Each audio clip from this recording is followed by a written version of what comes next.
presence, feast with thanksgiving and celebrate His love. Come to the table, enter His presence, feast with thanksgiving and celebrate His love.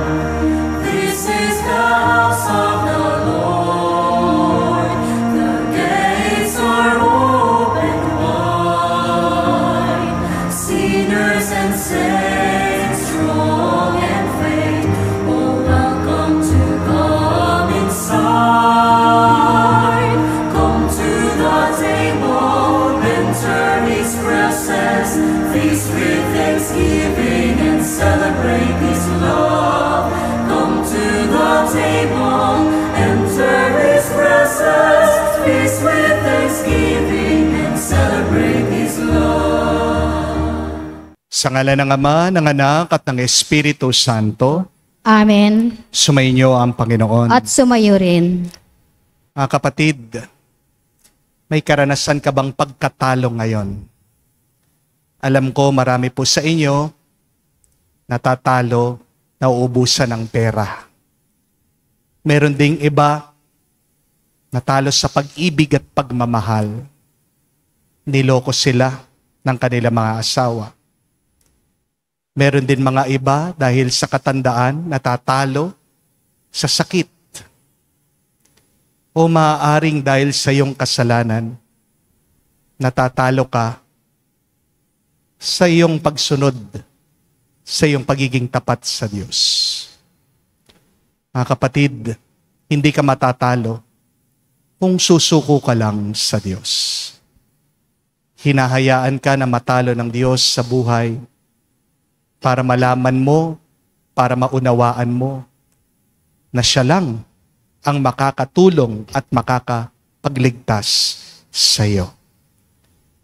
Sa mga napakaraming beses na kung saan napakatigas ng ating ulo na hindi pa rin tayo natuto, hindi pa rin tayo nagbago.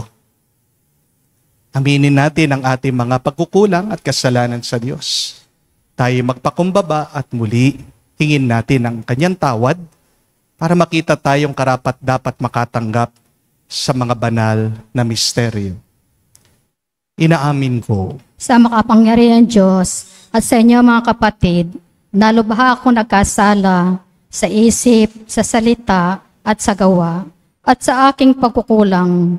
Kaya sinasama ko sa mahal na Birhen Maria, sa lahat ng mga anghel at mga banal at sa inyo mga kapatid na ako'y ipanalangin sa Panginoong ating Diyos. kaawaan tayo na makapangyarihang Diyos, patawarin tayo sa ating mga kasalanan, patnubayan tayo sa buhay na walang hanggan. Amen.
Gloria in excelsis Deo.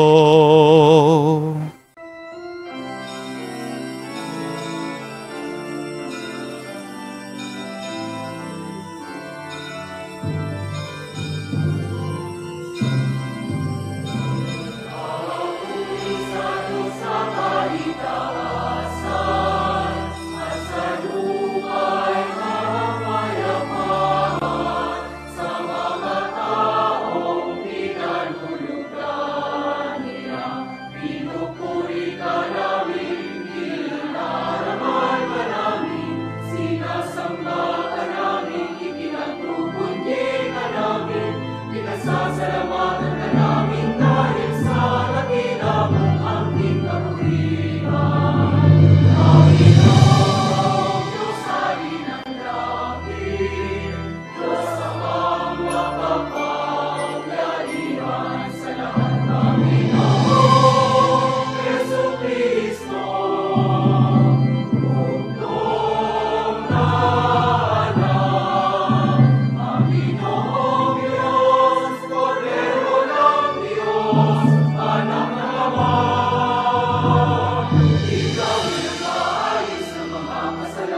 Manalangin tayo.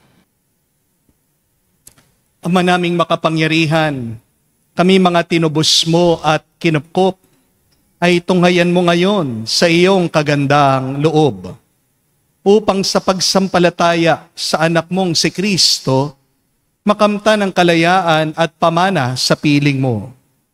Sa pamagitan niya kasama ng Espiritu Santo, magpa sa walang hanggan. Amen.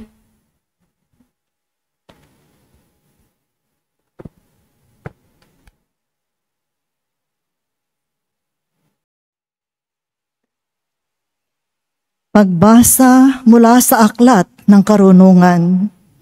Sinong tao ang makatatarok ng kaisipan ng Diyos? Sino ang makaalam sa kalooban ng Panginoon? Kapos ang kaisipan ng tao at marupok ang aming mga panukala, sapagkat ang aming kaluluwa ay binabatak na pababa ng aming katawang may kamatayan. Ang aming katawang lupa ay pabigat sa isipang punong-puno ng mga panukala. Nahihirapan kami para mahulaan man lamang ang nilalaman ng daigdig. Nahihirapan din kami upang malaman kung ano ang mga bagay sa paligid namin. Sino kung gayon ang makauunawa sa mga bagay na makalangit? Walang makaalam ng inyong kalooban, malibang bigyan mo siya ng iyong karunungan at lokoban ng inyong diwang banal mula sa kaitaasan. Sa ganitong paraan lamang, may wawasto mo ang mga tao sa matuwid na landas. Ang salita ng Diyos. Salamat sa Diyos. Poon, amin kang tahanan noon, ngayon at kailanman. Poon, ami kang tahanan noon, ngayon at kailanman. Yaong taong nilikha mo'y bumabalik sa alabok, sa lupa ay nagbabalik kapag iyong inuutos. Ang 1,000 mga taon ay parabang isang araw sa mata mo, Panginoon, isang kisap mata lamang, isang saglit sa magdamag na ito ay dumaraan. Poon, ami kang tahanan noon, ngayon at kailanman. Mga tao'y pumapanaw na para mong winawalis, parang damo sa umagang tumubo sa panaginip, parang damong tumutubo na may taglay na bulaklak, kung gumabi, nalalantat bulaklak ay nalalagas. Poon, ami kang tahanan noon, ngayon at kailanman. Yamang itong buhay namin maikli lang na panahon, itanim sa isip namin upang kami ay dumunong. Hanggang kailan magtitiis na magdusa, Panginoon, kaming iyong mga lingkod na naghihirap sa ngayon. Poon, ami kang tahanan noon, ngayon at kailanman. Kung umagay ipadama, yaong wagas mong pag-ibig, at sa buong buhay, may galak ang awit namin. Panginoon naming Diyos, kami sana'y pagpalain, magtagumpay sana kami sa anumang aming gawin. Poon, ami kang tahanan noon, ngayon at kailanman.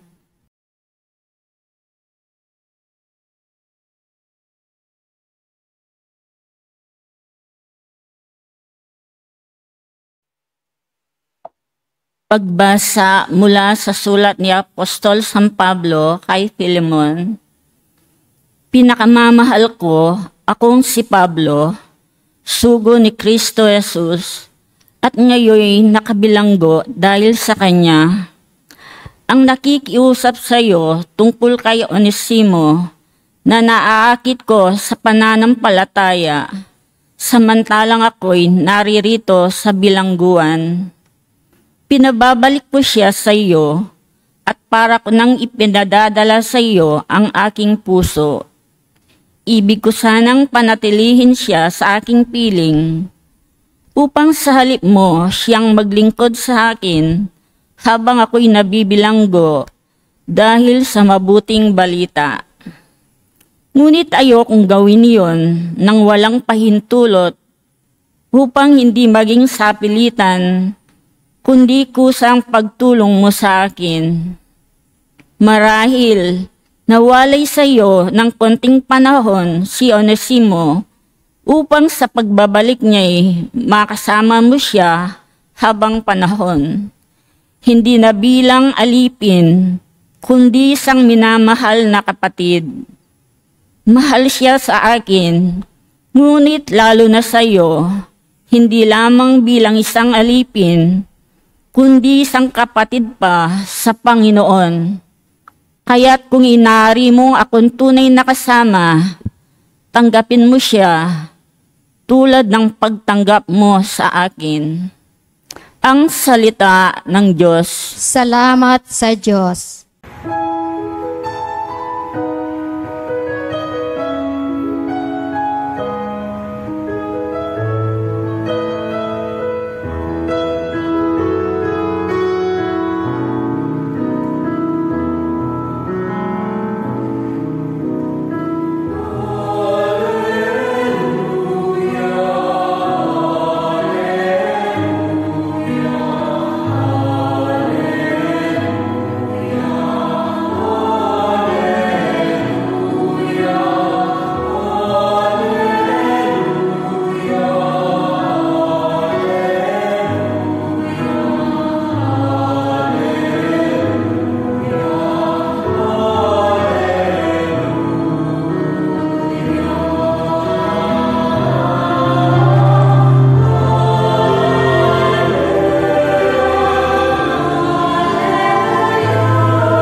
Poon, iyong pasikatin, kagandahan loobin, ng kabutihan mo'y sa amin. Aleluya, aleluya. Sumainyo ang Panginoon. At sumainyo rin. Ang mabuting balita ng Panginoon ayon kay San Lucas. Papuri sa iyo, Panginoon. Nung panong yun, sumama kay Jesus ang napakaraming tao. Pumarap siya sa kanila at kanyang sinabi, "Hindi maaaring maging alagad ko ang sino mang umiibig sa kanyang ama at ina, asawa at mga anak, mga kapatid, at maging sa sarili niyang buhay na higit sa akin. Ang sino man hindi magpasan ng sariling krus at sumunod sa akin, ay hindi maaaring maging alagad ko. Kung ang isa sa inyo ay nagbabalak magtayo ng tore, hindi ba uupo muna siya at tatansyahin ang magugugol para malaman kung may sapat siyang salapi na maipagpapatapos niyon? Baka mailagay ang pundasyon ngunit hindi naman maipatapos. Siya'y kukutsain ng lahat ng makakakita nito.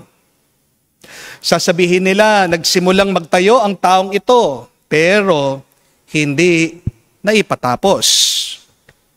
O sinong hari ang makikipagdigma sa kapwa-hari ang hindi muna umupo at pag-aralang mabuti kung ang 10,000 niyang kawal ay maisasagupa sa kalaban na may 20,000 tauhan.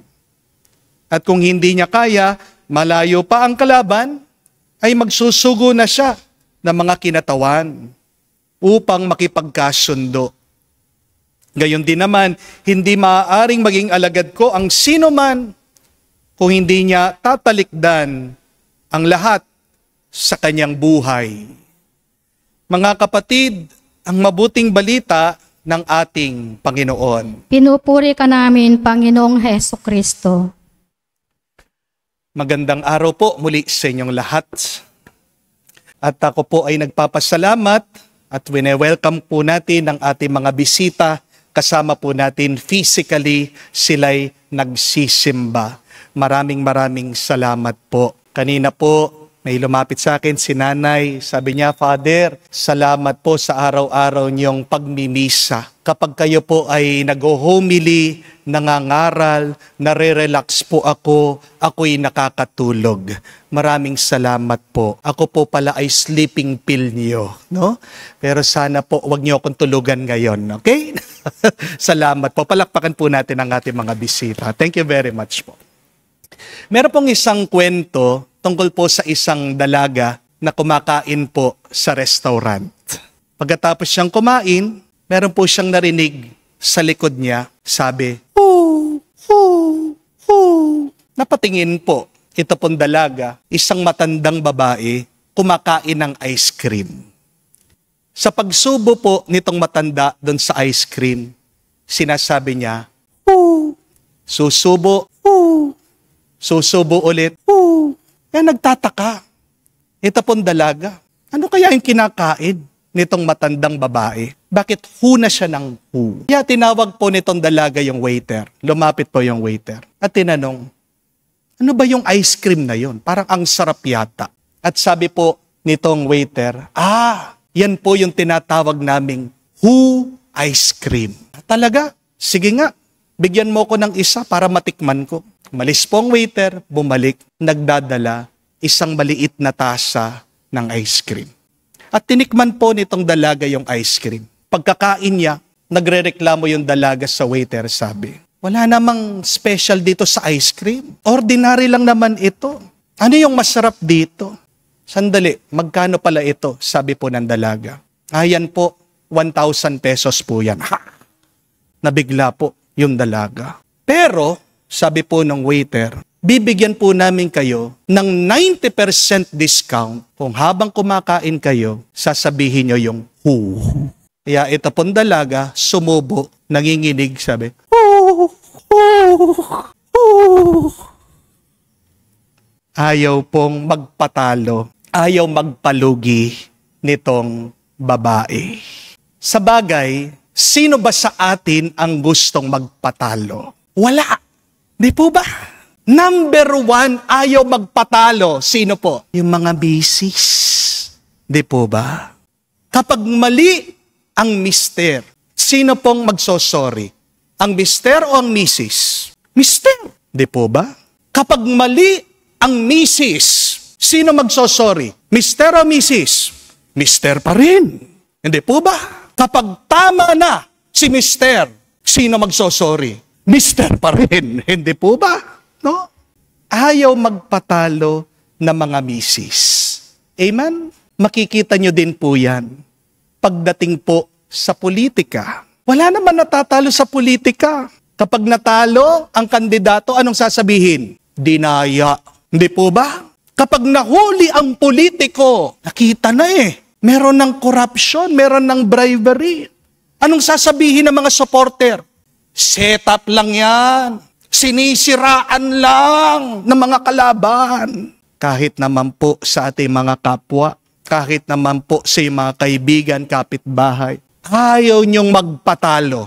Di po ba? Kapag nakita mo, bumili ng bagong cellphone, yung kaklase mo, magpapabili ng iPad. Nakita mo, yung kakumari mo, nagpagupit. Anong gagawin ng iba? Papaayos ang kilay. Nakita mo, pumayat yung kakilala mo. Anong gagawin nyo? Magpopos. Nag-i-Starbucks. Hindi ko kaya yun, pumayat. No? At least enjoy life. Ganyan tayo Ayaw nating masapawan. Di po ba? But be careful, my dear friends.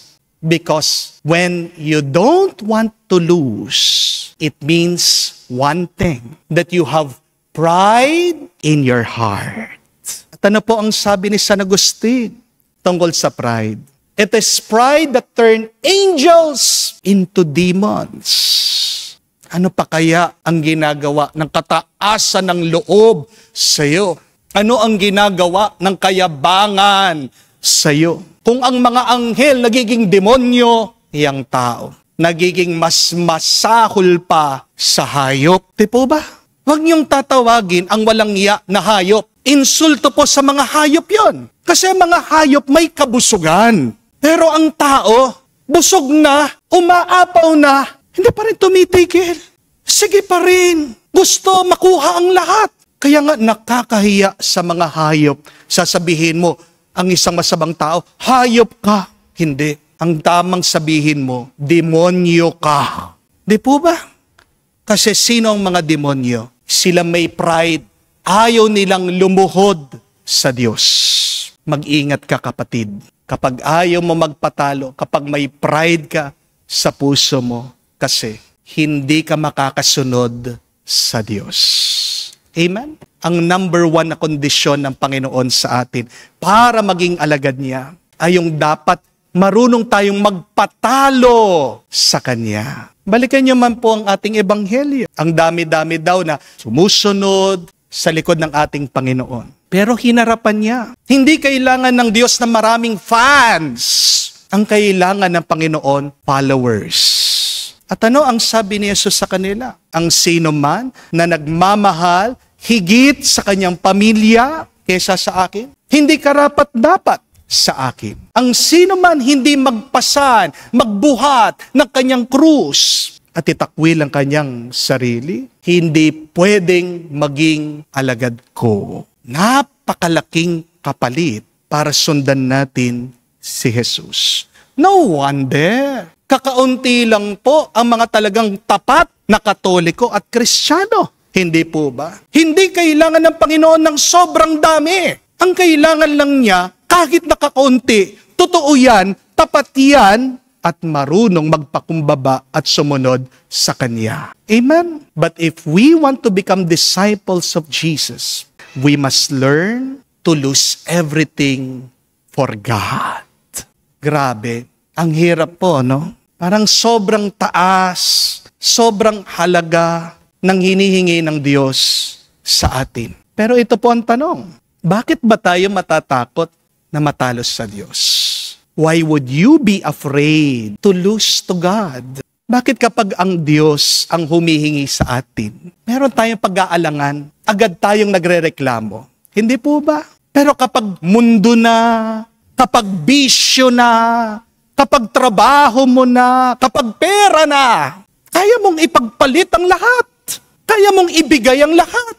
Hindi tayo nagrereklamo, agad-agad binibigay natin. Hindi po ba? Hindi po ba nakakakonsensya yon? Kakaiba din tayo Hindi po ba? Ang Diyos na nagbibigay buhay, hindi natin agad binibigay sa Kanya. Ang mundong ito na puro kamatayan lang, problema, pasakit, bigat, agad-agad nagbibigay tayo. Please, put into order your mind and your heart. Baluktot ang pag-iisip mo, kapatid. Baluktot ang iyong puso. Kaya ikaw ay nahihirapan ngayon. Kaya nga po ang hamon, huwag tayong matakot na matalo sa Diyos. Amen? Kasi sa totoo lang, kapag natalo ka sa Diyos, dun ka lang magiging tunay na panalo. Remember these 3 reasons why we should not be afraid to lose to God. 3 dahilan para magpatalo ka sa Diyos. Number 1, what you lose, God multiplies. Natatandaan niyo po, balikan niyo, basahin niyo ang Ebanghelyo. Si San Pedro, iniwan niya ang lambat niya para kay Jesus. Si San Mateo, tax collector yan. Ang dami niyang pera, iniwan niya yung pera, iniwan niya yung pwesto niya para sumunod sa Panginoon. Si San Pablo, mataas na din ang posisyon niya, pero iniwan niya para sa muling nabuhay na Panginoon. Lahat sila parang talo sa una. Pero tignan niyo po ang kapalit. Tuwa ng misyon, galak ng paglilingkod, kaligtasan ng kaluluwa. Ang mundo, tuturuan tayo na huwag tayong bibitiw, na kumapit tayo sa mga material na bagay. Pero ang Diyos ang nagsasabi sa atin, bitiwan mo para mapalitan niya ng mas mabuti. Meron po akong kakilala, isa pong engineer. Niyaya po siya ng isang pari na mag-serve sa simbahan. Pero sabi po nitong engineer, pasensya na po, Padre, very busy po ako. Alam niyo po kung anong nangyari? Nagkasunod-sunod yung problema sa kumpanya. Pagkatapos, nagkalugi-lugi pa yung negosyo niya. Dahil nawala na po siya ng project, nagkaroon siya ng napakaraming free time. Doon niya naisip yung invitation po ng pari. Pumayag na po siyang mag-serve sa simbahan. At ito po ang nakakabigla at nakakamangha. Noong nag-umpisa na siyang maging active sa simbahan, alam nyo, unti-unti, bumalik yung mga project. At hindi lang napalitan, dumami pa. Hindi lang po siya nakabawi, umapaw pa ang pagpapala doon sa kumpanya niya. So remember, when you lose to God, He multiplies your blessings. But secondly, what you release, God will replace. Minsan, pinapabitaw tayo ng Diyos. Hindi dahil gusto niya tayong pahirapan, pero gusto lang niya tayong palayain. Ang mga sumusuko sa batas, nakukulong, nagiging preso. Di po ba? Pero ang mga sumusuko sa Diyos, nagiging malaya. Alalahanin niyo po, si San Pedro, si San Pablo, nakulong ang mga yan. Pero kahit na sila'y nasa loob ng kulungan, basahin niyo man po, the Acts of the Apostles, they were singing, they were praying. Hindi po sila na-depress. Kaya nga nung minsan, merong pumunta dito, sabi, Father, dinidemanda ako, anong gagawin ko? Sabi ko, do not be afraid. Kung man nakulong ka, sa loob ng piitan, buhay pa rin ang Diyos. God will use everything to restore you, to build you up, to fill you with His grace. Tayo madalas ay sumusuko sa kasalanan. Di po ba? Pero ano nangyayari sa atin? Sa kasalanan tayo nagiging alipin. Pero kapag sa Diyos ka sumuko, diyan ka nagiging mas malaya. Hindi ka niya papabayaan. Di po ba? Nang po minsan, meron pong isang mister, nagrereklamo sa asawa niya. Sabi doon sa misis, ano ba nakukuha mo dyan sa araw-araw pagsisimba? Simba ka na simba, donate ka na ng donate, hulog ka ng hulog sa kolekta. Wala na nga tayong pera. Tumigil ka na nga. Ano ba nakukuha mo dyan? Wala ka naman nakukuha. At sumagot nga po, itong misis sabi, totoo, wala ako nakukuha sa pagsisimba ko, pero marami naman ang nawawala sa akin. Binanggit po ng misis yung mga nawawala sa kanya sa pagsisimba. Sabi niya, kapag nagsisimba ako, nawawala sa akin ang kayabangan. Nawawala sa akin ang paghuhusga. Nawawala sa akin ang kasakiman. Nawawala sa akin ang pagkainggit sa iba. Nawawala sa akin ang galit. Nawawala sa akin ang katamaran. Nawawala sa akin ang pagsisinungaling. Nawawala sa akin ang pagnanais na magkasala. Nawawala sa akin ang pagmamadali at nawawala sa akin ang takot at pag-aalala. Totoo naman po, Minsan akala natin tayo'y lugi sa paglapit natin sa Diyos. Napaka-demanding ng Panginoon. Pero sa may kapal, doon ka lang talaga makakabawi. Kapag merong kinuha, may inalis ang Diyos sa iyo, ang ipapalit niya ay mas mabuti at mas maganda. Amen? So do not be afraid to lose because God will replace it with something better. Third and last, what you give up, God makes eternal. Ang mundo po natin, panandalian lang. Ang kayamanan natin, pwedeng mawala. Ang tao, pwede kang iwan yan. Pero kapag sa Diyos, siyang nagbigay, walang masasayang. Kaya nga po sabi ni St. Francis of Assisi, it is in giving that we receive. I will repeat that. It is in giving that we receive. Sa pagbibigay mo, doon ka makakatanggap. Ang talo mo dito sa mundo, yan naman ang panalo mo sa langit. Alam ko po, marami po sa inyo, galit na galit. Dahil ngayon nakaraang linggo, tayo po'y bombarded, no? Puno ang news, ang internet, dito sa mga na-expose na corruption sa ating pong gobyerno. Alam ko marami sa inyo, nanggigigil na. No? Pero sa gitna po ng mga bad news, baka nakalimutan natin. Meron pong isang good news at inspiration. Isa pong 20 years old na tennis player. Pangalan po niya ay si Alex Ayala. Napakabata po. Nanalo sa US Open. Historic win. Unang Pilipina po na manalo doon. Sipin niyo po yun. Pero ang tanong, ano ang sikreto ng tagumpay ng dalagang ito? Hindi lang po dahil siya'y talented, hindi lang po dahil talagang nag-training siya. Pero sabi po ni Alex, ang ganda, pag daw po naglalaro siya ng tennis, nagdadasal siya. Baka hindi niyo po alam yan, yung mga ibang tennis fanatics sa inyo. Pag nag-uumpisa daw po siya magsaserve, Our Father daw po yung kanyang dinadasal. At bawat nananalo siya, hindi po niya titigilan yung Our Father. Kapag daw po natalo siya doon sa round, papalitan niya. Hail Mary naman. Pag natalo na naman siya doon sa Hail Mary, papalitan na naman niya. Babalik siya doon sa Our Father. Isipin niya po yun. Naglalaro siya, pero hindi niya nakakalimutan ang Diyos.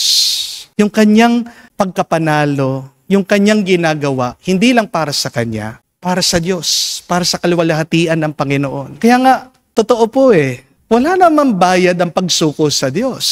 Pero marami itong balik sa atin. Amen? Oo, tayo man ay magtagumpay dito sa mundo, pero ang tunay na tagumpay ay pag ang ating mga kaluluwa ay payapa. Amen?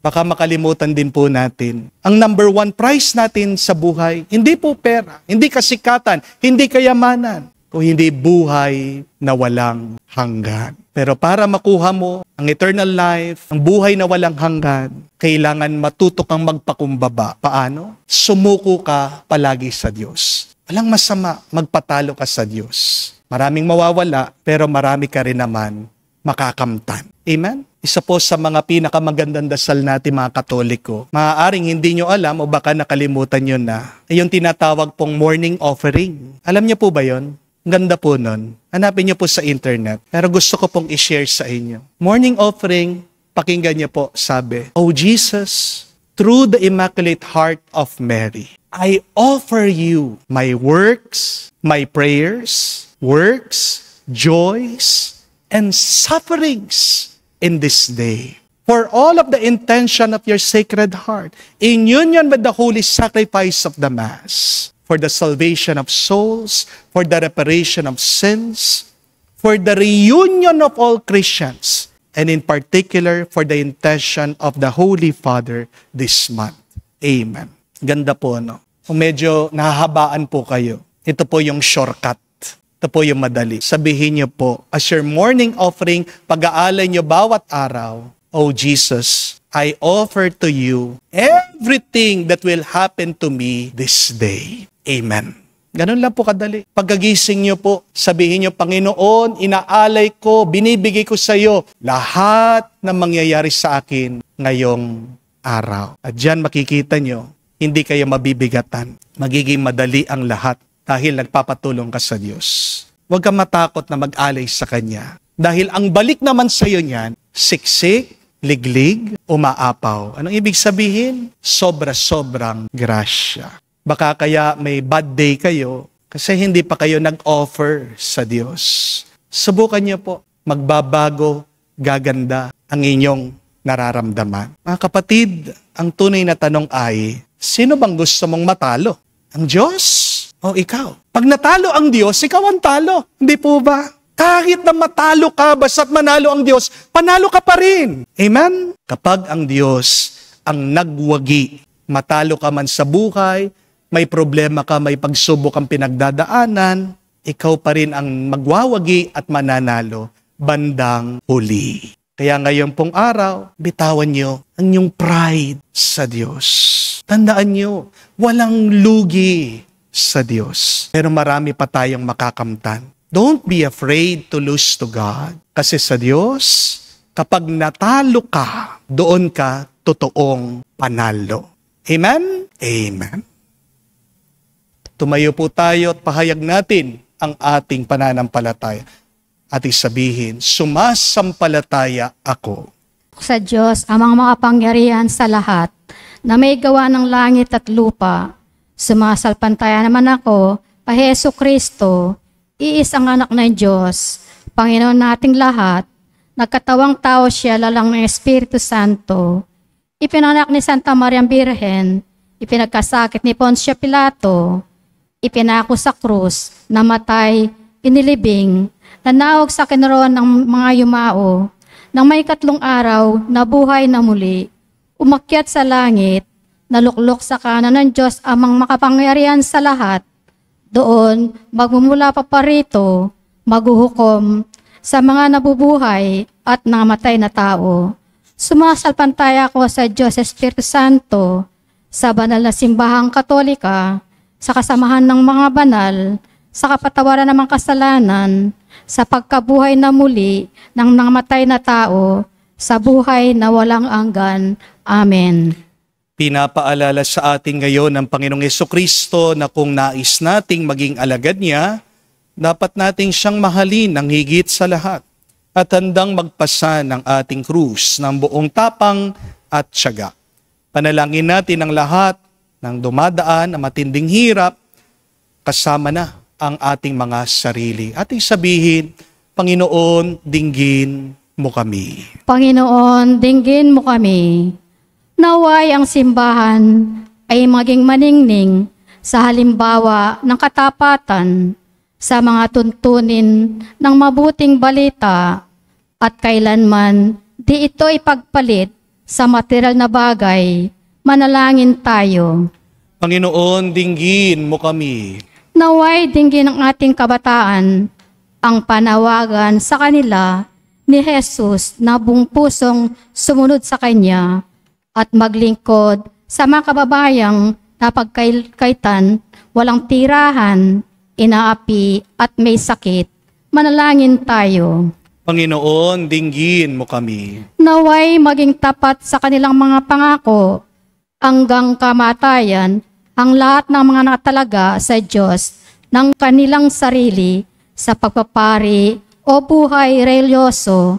Manalangin tayo. Panginoon, dinggin mo kami. Sa katahimikan po ng ating puso, sabihin natin, banggitin natin sa Diyos ang ating mga personal na pangangailangan. Panginoon, Ikaw ang aming tanging yaman, pag-asa at buhay. Pagkaloob mo sa amin ang biyayang maging tapat sa iyo sa bawat saglit ng aming buhay upang makatuloy kami sa kaharian kung saan ka nabubuhay at naghahari magpa sa walang hanggan. Amen.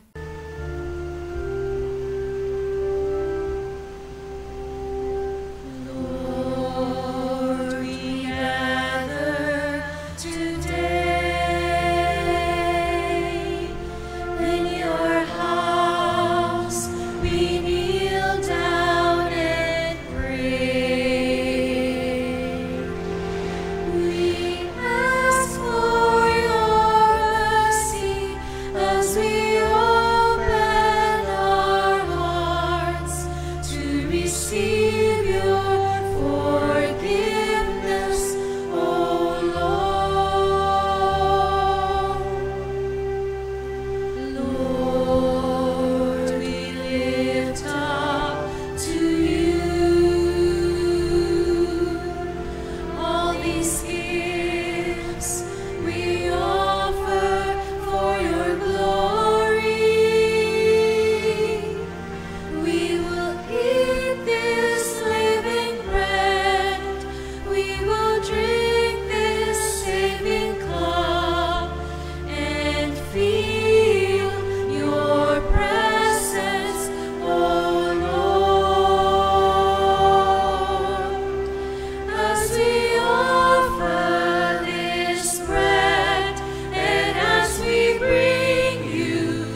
Manalangin kayo mga kapatid para ng ating mga paghahain ay kalugdan ng Diyos amang makapangyarihan sa lahat. Tanggapin nawa ng Panginoon itong paghahain sa iyong mga kamay, sa kapurihan niya at karangalan, sa ating kapakinabangan at sa buong sambahan niyang banal. Ama naming lumikha, ikaw ang gumagawa ng wagas sa katapatan at kapayapaan.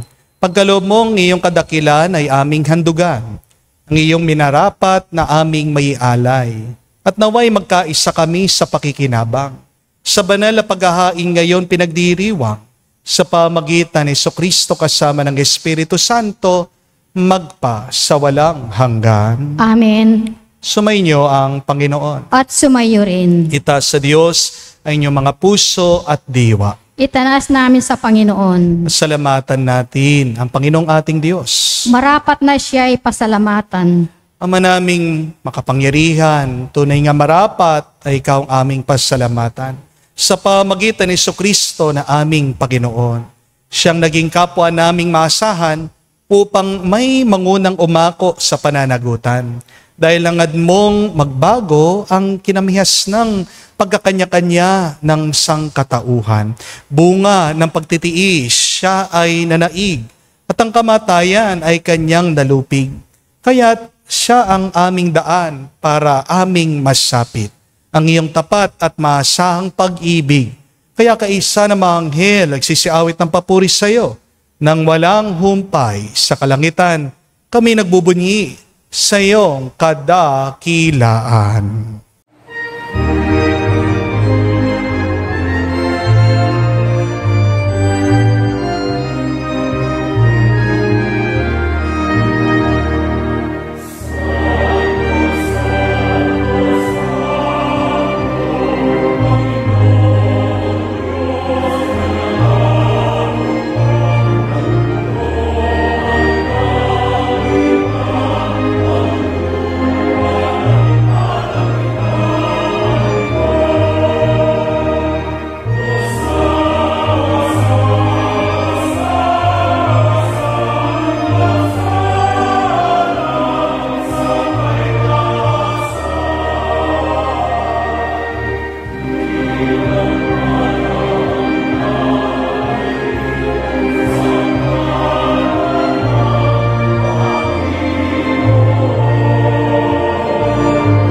Ama naming banal, ikaw ang bukal ng tanang kabanalan. Kaya't sa pamagitan ng iyong Espiritu, gawin mong banal ang mga kaloob na ito, upang para sa amin maging katawan at dugo ng aming Panginoong Hesu Kristo.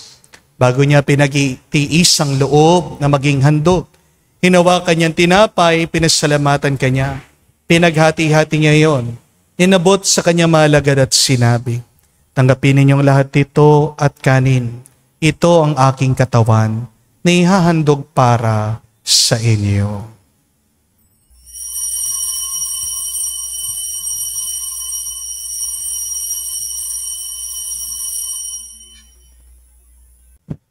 Gayon din naman, pagkatapos ng hapunan, hinawakan niyang kalis. Muli kanyang pinasalamatan. Nabot niyang kalis sa kanyang malagad at sinabi, tanggapin ninyong lahat ito at inumin. Ito ang kalis ng aking dugo, ng bago at walang hanggan tipan. Ang aking dugo na ibubuhos para sa inyo at para sa lahat, sa pagpapatawad ng mga kasalanan. Gawin ninyo ito sa pag-alaala sa akin.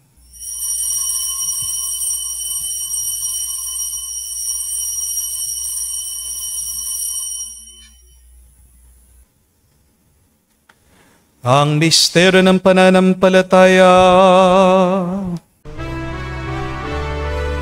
Aming ipinahayag na namatay ang iyong anak, nabuhay bilang Mesiyas.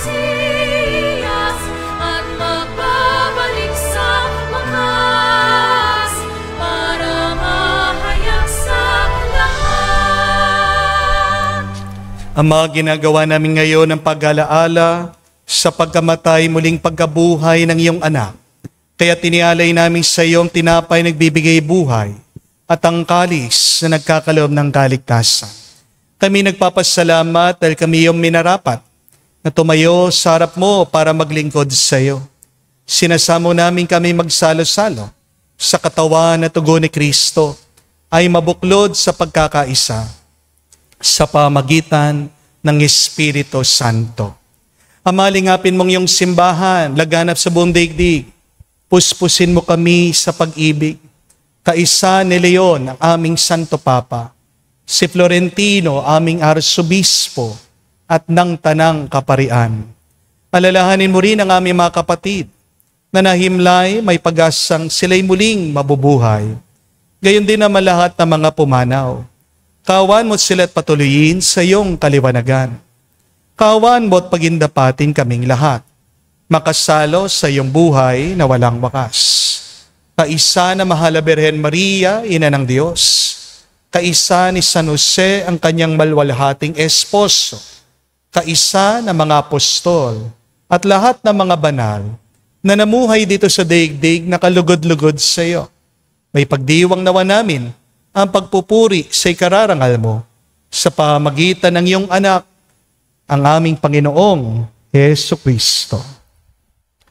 Sa pamamagitan ni Kristo, kasama niya at sa Kanya, ang lahat ng parangal at papuri ay sa iyo, Diyos Ama, makapangyarihan, kasama ng Espiritu Santo, magpasawalang hanggan. Amen. Amen. Amen.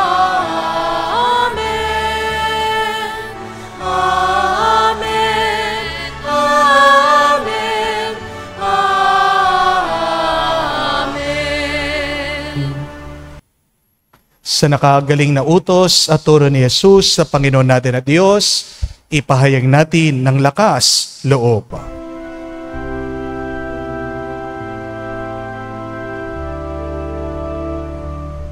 Ama namin, sumasalangit ka, sambahin ang ngalan mo, mapasa amin ang kaharian mo, sundin ang loob mo dito sa lupa, para lang sa langit.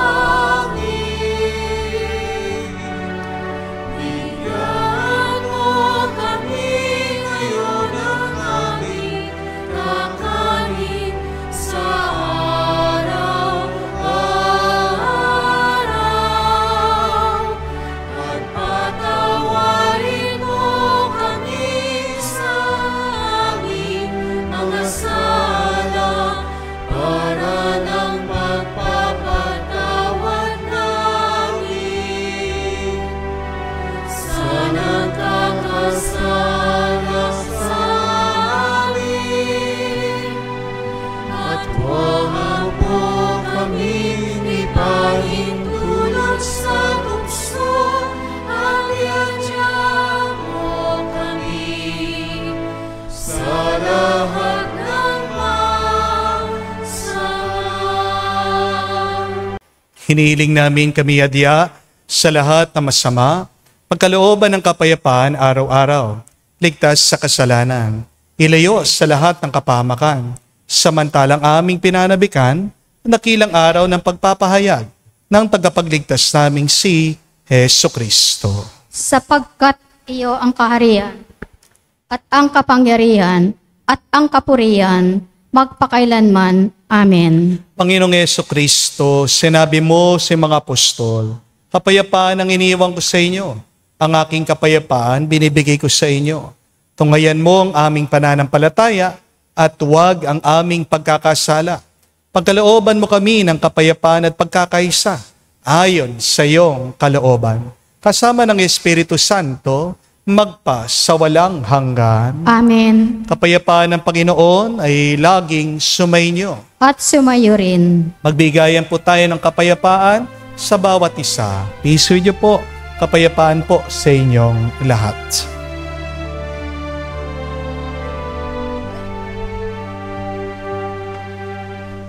Cordero ng Diyos na nag-aalis ng mga kasalanan ng sanlibutan, maawa ka sa amin.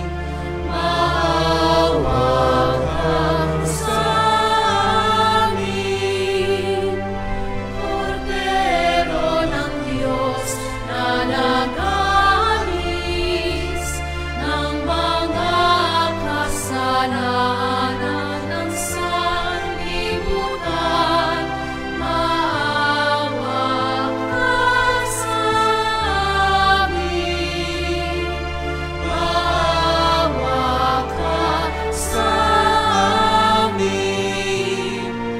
Cordero ng Diyos na nag-aalis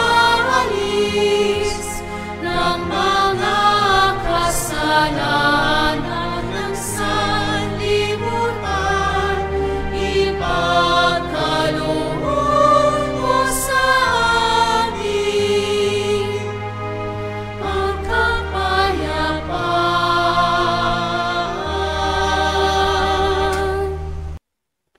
Mga kapatid, naririto ang ating Panginoong Jesucristo, ang Kordero ng Diyos. Siya nag-aalis sa mga kasalanan ng sanlibutan. Mapalad tayong lumalapit sa piging ng Kordero. Panginoon, hindi ako karapat-dapat na magpatuloy sa iyo.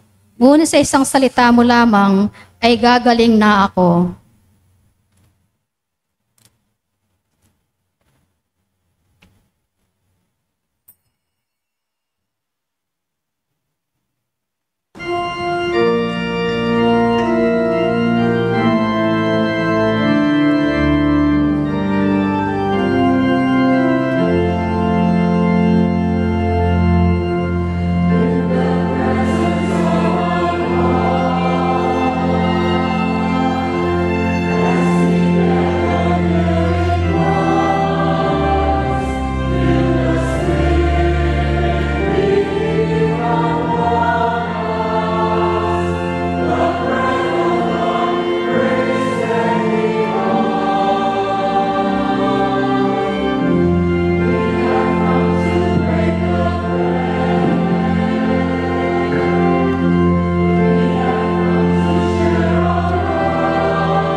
Lumuhod po tayo para sa panalangin para sa mga may sakit.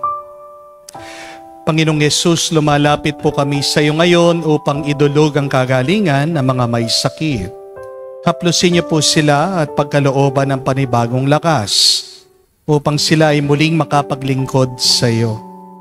Patawarin niyo po sana sila sa kanilang mga kasalanan at pagkalooban ng kagalingang pangkaluluwa. Amen.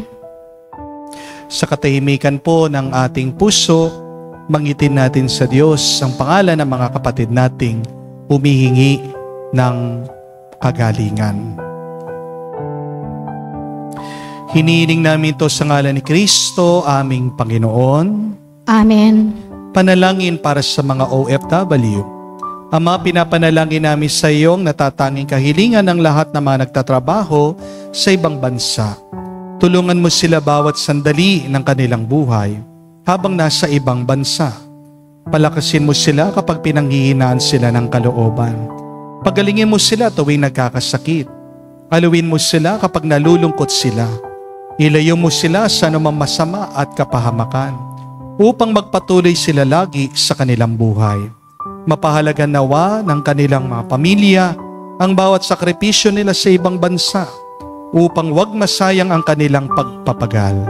Kawaan at pagkalooban mo ng biyaya ang lahat ng mga OFW dahil sa iyo lamang aasa at wala ng iba pa. Ang lahat ng ito ay aming sama-samang panalangin sa ngalan ni Jesus. Amen. Banal na mukha ni Jesus. Kaawaan mo kami. Tumayo po tayo. Manalangin tayo. Ama namin mapagmahal, kami pinagsalo mo sa iyong salita at tiging na banal. Ay iyong pinalalakas at iyong binubuhay.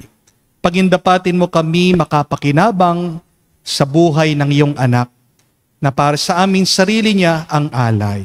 Bilang aming tagapamagitan kasama ng Espiritu Santo, magpa sa walang hanggan. Amen. Alam ng marami po sa inyo na ako ay aalis sa November 10 para sa pilgrimage doon sa Roma, sa Europe. At alam ko po marami din gusto sanang sumama, kaya lang kapos sa budget.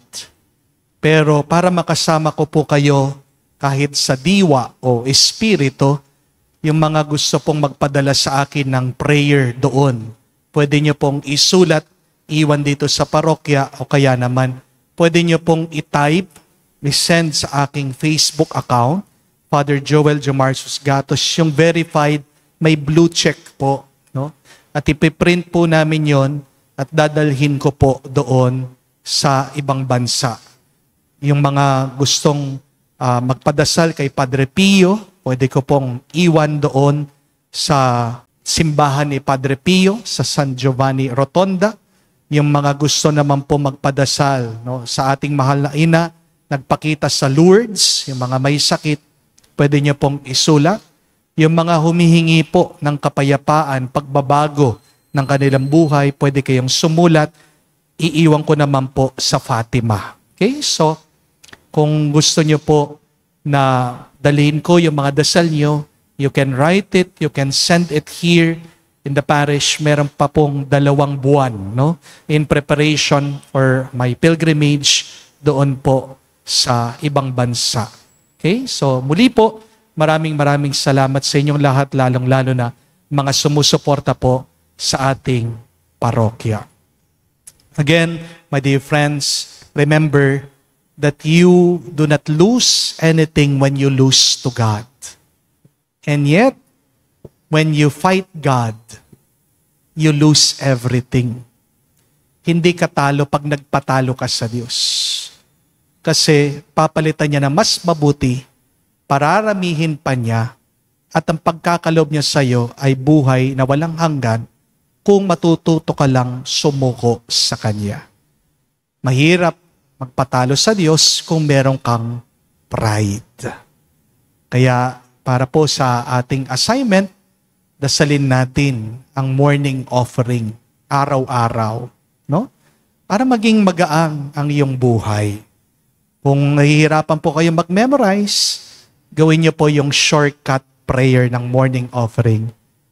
Lord, I offer to you everything that will happen to me this day. Ganun lang po kadali.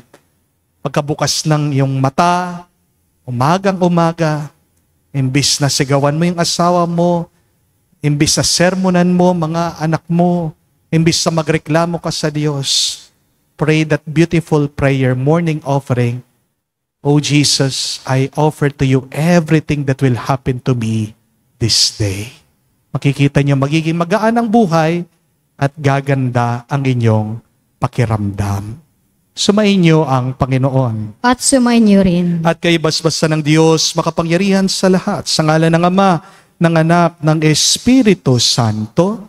Amen. Ang ating misa ay natapos na. Pumayo kayo sa kapayapaan ni Kristo. Salamat sa Diyos.